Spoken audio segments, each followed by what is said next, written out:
Nos, ezennel üdvözlöm magát a frissen megvásárolt lakosztályában, ebben a kastélyban, ami most már bérházként funkcionál, mert megoldottuk.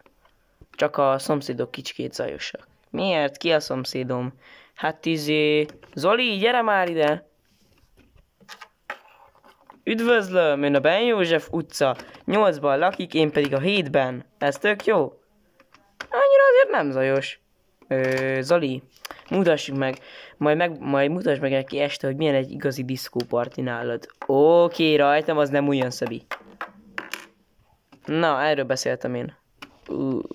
Bakker, mire vállalkoztam én. Hát viszont már kifizette a $500 millió forintot, szóval ezzel nem lehet nagyon mit kezdeni. Na, jöjjön be. Bezárom a láncitet, hogyha nem jön be. Jövök. Ne, a lánchíd. Na, tehát. Bocsánat, csak kicsi eldöltem. Hova álljak most fel? Mit tudom én, most ide fogok felállni. Erre a ponyvára. Na, uram, kicsit eldölt. Elájultam. Rendben, én is leestem, semmi baj. Na mindegy. Tehát itt egy frissen, ingyenesen kapott ló. És ezzel a lóval tudok is valamit csinálni? Nem igazán, nem, mert nem engedelmeskedik. Csak egy lovagnak.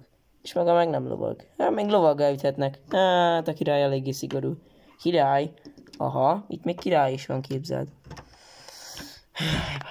Egyre jobban kezdem megválni ezt az ingatlant. Ó, ne pattogjon már itten, uram. Kérem. Na. Például lakik már itten egy ingatlanbérlő, aztán a házban őt még meg kell szokja. Meg egy pár lovag is van aztán itt, akik igazából csak a házat védik, de hát... Na. Na, tehát itt vagyok. Na, és akkor most mi is a következő? Itt ez a gyönyörű szép fehér ló, ez már engedelmeskedik, de csak a királynak. Ó, és ezt a lavatosan tudnál kiküldeni, hogy meg tudja mutatni? A sértésnek veszem. Én a Negenárd mezei csatában harcoltam, amikor az utolsó pizzaszenet elpusztításáért harcoltak. Ezt sértésnek veszem. Fel is jelentem önt. Oké, ez fura volt, majd megsütöm lókolbásznak. Ó, apropó lókolbász. Annyit ehet, amennyit akar, itt a lakomaterem és egyben a királyunk trónja. A lakosztályon viszont osztoznia kell valakivel. Kivel? Erről nem volt szó. Igazából 2 emberrel is. Baszki, de már. Ott van fent a lakosztálya. A felső szinten. Rendben. A felső szinten. Na nézzük, hát ha nem olyan rossz itt a helyzet. Mi a gyászkarika? Tűnjék innen a szobámból, te nyethet. Én lenni orosz, fekete szívű, és én most megölni téged.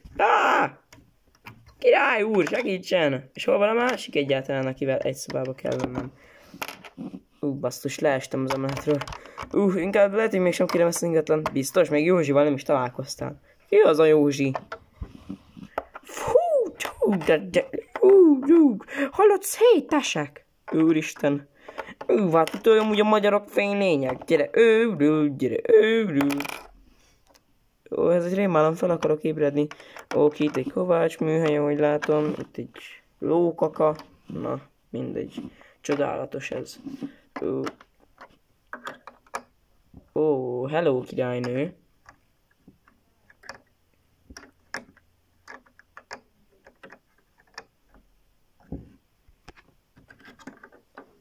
Hello, szép fiú. Akarsz egy kicsit huncutkodni? Mi?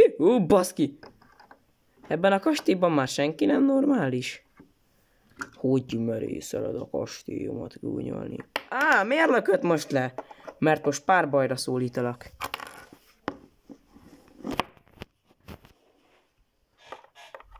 Mi? De még kardom sincsen. Nem is lesz, mert most pusztak. Mert én most megöllek téged. Én vagyok a király, zaklattad a feleségemet. Ő zaklatott engem. Ezért most megöllek. Baszki meghalt, és Józsi is. Baszki, még 2 ügyfelünk, aki meghalt az albérlésbe. Fel leszek baszki jelentve. Jaj ne, szirénák. Kihívták rám a rendőrséget, futás!